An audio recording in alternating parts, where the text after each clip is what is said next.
The Central African time, a very warm welcome to Africa at Play. If you have just joined us, stay connected to Africa and the world with Channel Africa.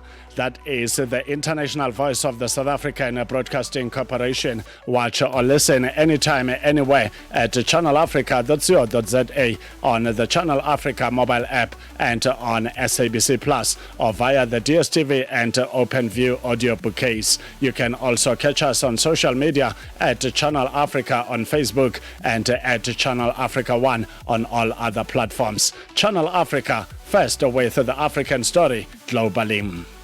Let's now welcome to the conversation Tony Ubani, our correspondent, coming up from Lagos in Nigeria. So Ubani, good afternoon and a warm welcome to Africa at Play.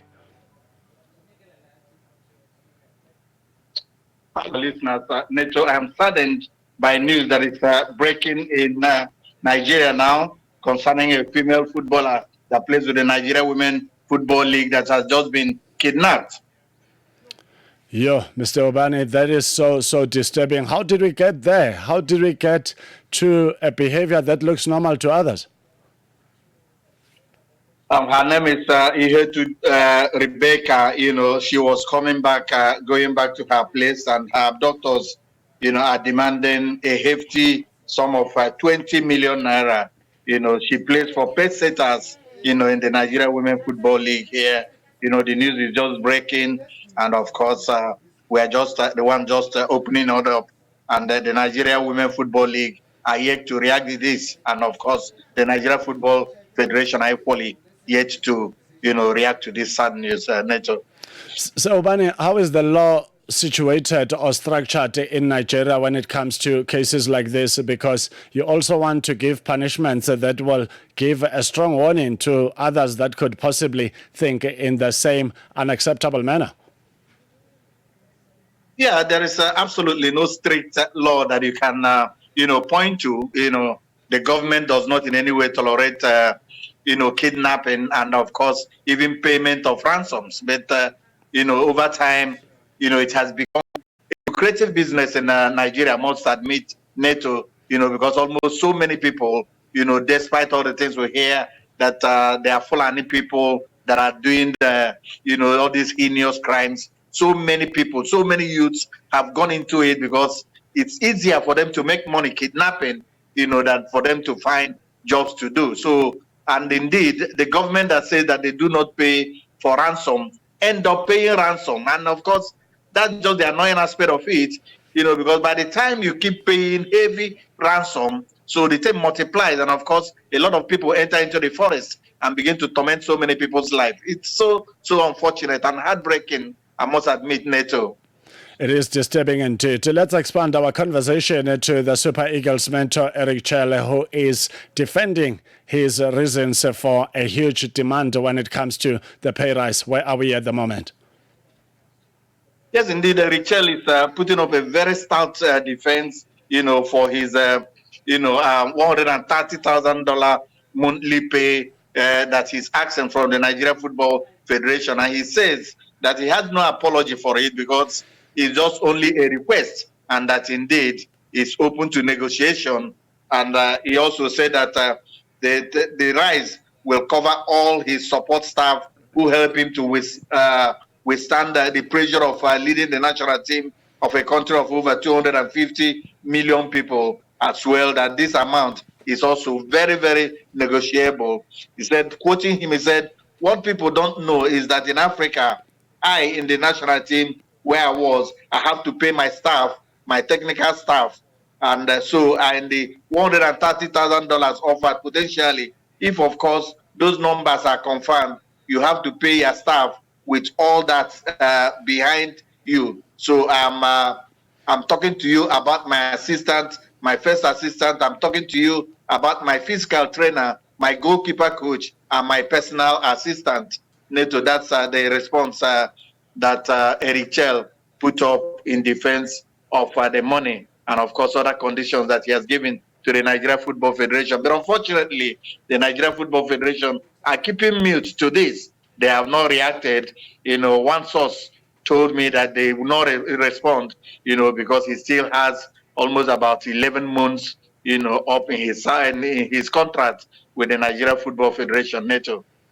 And just from your own analysis, having been in the game for so long, what are the chances that in an event that he impresses in the remaining 11 months in his contract, that he will get this huge demand in terms of a salary raise, but also what could be the possible mandate if his contract gets renewed?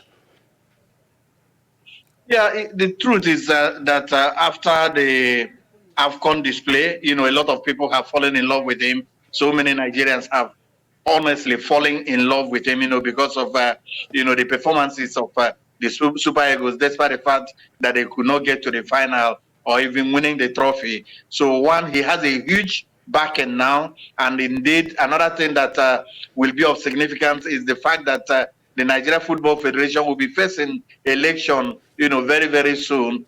And with what Eric Chell has done, so many people backing him, it could be that the trend, everybody will follow the trend as let's keep this man. Because in Nigeria, it has become a very ugly thing that almost at every time that we're changing coaches. And of course, when Eric Chell came, he took a heavy risk in coming at the time that he came.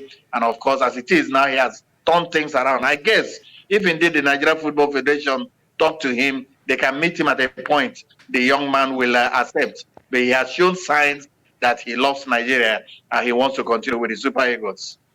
So, Ubani, we are at a time where the Super Falcons are getting up for the upcoming continental spectacle, the Women's Africa Cup of Nations, that is still coming up in March. And I'm just thinking that with friendly matches, although they are of paramount significance to give you proper preparations ahead of a big spectacle like WAFCON, but also the technical team and the players' mentality also says whatever you do, be careful, because we can't afford serious injuries that could then dent or have a negative impact when the tournament gets underway. Cameroon coming the way of the Super Falcons. Your thoughts on this one? Yes, just yesterday we saw one of the matches, go down between Cameroon and Nigeria, and Cameroon pipped Nigeria 1-0. It was a match that is Cameroon has celebrated to high heavens. Nobody expected that they would beat Nigeria. But that shows you it's a friendly, but it has equally sent a message, to the technical crew of the Super Falcons. They have another match that is lined up with the same indomitable Lionesses of Cameroon on Tuesday. And of course, Justin Madugu has said over time, that he's trying some players. And of course, truly to that, we saw that there were almost about 4-5 changes, people that made their debut, and including a goalkeeper, that made her debut. And Justin Madugu says there is nothing to worry about what is happening. That is an opportunity for him to try and give some other players chances so that they too can also, come in and compete. And at the end, that he will be ready to defend the WAFCON trophy. Admit, that female football is so high in Nigeria, in Africa now, and that it's not going to be an easy thing for him and her girls. And this is why they are trying out, so many other patterns and strategies, so that they will also come up with something that will be confusing to other countries, when the WAFCON begins properly. 16:09 Central African Time. We are getting an update all the way from West Africa in Lagos, Nigeria, with our legendary correspondent, Tony Ubani. So, Ubani, please do stay on board. We take a short break. We will wrap up our conversation after this short break. It is that time of different football leagues globally where the emotions are brewing, the tension keeps mounting as different clubs are looking for crucial points. And I'm just thinking of Remo Stars in the Nigerian Professional Football League, who have appointed Abdullah as the technical advisor amid the relegation battle. We will find out the thoughts of Tony Ubani after this short break.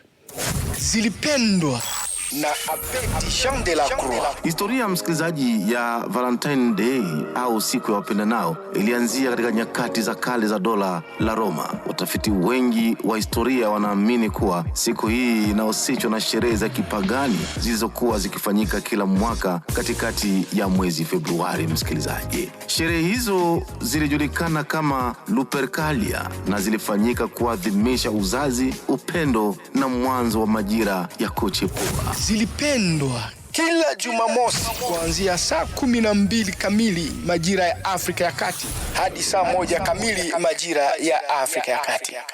Download the SABC app and take Channel Africa with you everywhere you go. Africa at Play with Neto and Neto Muyane. 16:11 Central African Time. A very warm welcome to Africa at Play. If you have just joined us, Tony Ubani is still on board, our correspondent based in Lagos, Nigeria. So, Ubani, it is that time of the season where the top 5 teams, top 8 teams are all fighting for a decent finish. And those that are title contenders, it becomes very emotional with every team, every giant feeling like it is their season to grab. But also in the middle of the table, everyone wants to at least finish in the top half, while in the bottom half, especially the bottom 5, where relegation can hit on any outfit. What's the latest in the NPFL?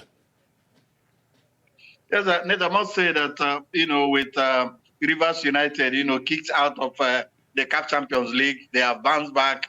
They have a pile of matches, waiting for them to conclude. And they have started earnestly. And of course, winning the 2 matches they have played, they have garnered 6 points, which has also maintained them, bringing them up to the 4.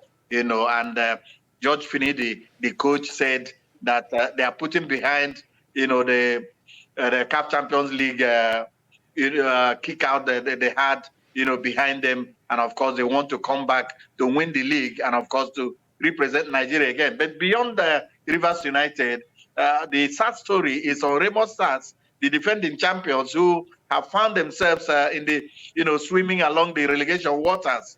And they have appointed a man that has traversed, almost all the clubs, the big clubs in Nigeria. Talk about Osman Abdullah, who was at one time, coach of Enyimba United. And of course, he has coached Kaduna United among top clubs, other clubs that he has coached. And they have brought him now to steady Remo Stars to see if indeed there is any miracle he could do, to bring them out of the relegation, waters. The defending champions are currently sitting bottom of the NPFL with 27 points from 27 matches, having recorded 16 defeats, 3 draws so far this season. With just 11 matches left to play, Remo Stars are locked in a tense relegation battle and will be banking on Abdullah's experience, to spark a late season revival. It's a very tough call for him, but the man said that he's going to take it with a lot of equanimity and indeed, see what he will do to the coach, to the players, and then bring the revival instinct he has always had, in coaching so many other clubs, and see how he will navigate the waters and, rescue Remo Stars from relegation. Neto. 27 points out of 27 matches is equivalent to a draw in each match. And I always say that if you play too many draws, it's as good as losses. If you play 3 draws, you will collect 3 points and drop 6 points. And 6 points is equivalent to 2 defeats. So that's the joy of the beautiful game of football. Tony Ubani, thank you so much for filling us up with the latest in Nigerian sport. All the best and travel safely to the United Kingdom with hope that you will meet fellow Nigerians in sport while in the United Kingdom so we can touch base with them. Thank you so much, Neto. And in Nigeria, when you play, draws too much, they say that you are playing like a draw soup. There is a particular soup that they call draw soup in Nigeria. So when you begin to play draws, series of draws like that, then they begin to call you, draw soup. That's exactly what they have termed the Remo Stars to be now. Thank you so much, Neto. I'll connect with you from there. We'll also do our beautiful, sports from the UK, Neto. In Nigeria, they say draw soup, and in South Africa, they say lose draw. So when you play when you play matches and you lose matches and you play draws, they say lose draw. And when they say lose draw, they're actually referring to, when you go to a tech shop and you buy just one cigarette or two, they are referred to as lose draws. And that has become the description for teams that are battling, drawing a lot and losing a lot. Thank you so much, Sir Ubani. All the best moving forward. Thank you so much, the Velvet Voice of Africa. 16:15 Central African Time. And let's go with Crayon and Ira Star saying Ngozi. The dance floor is open. Let's take it on.